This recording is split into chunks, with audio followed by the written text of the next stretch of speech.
以后啊，我把工资都给你，你啊不要管我几点回家，也不要管我跟谁在一起。给多少啊？一个月给你1万5吧。那我是1年不管还是2年不管？这总得有个时间吧？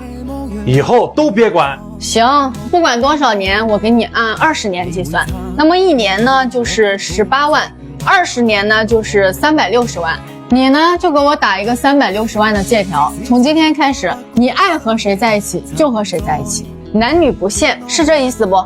对了，这每个月呢，我们俩还要在一起 AA 孩子的花销。哎，等会儿，你说我都给你1万5一个月了，咱俩这孩子的花销为什么还要 AA 呀？这1万5呢，是你不想履行婚姻忠诚的补偿，而这 AA 孩子的花销是你作为爸爸的义务。那我要是1分钱不想给呢？那你就是又不想对婚姻忠诚，又不想做爸爸了，那孤独终老就是你最后的归宿。咱俩得签协议。我。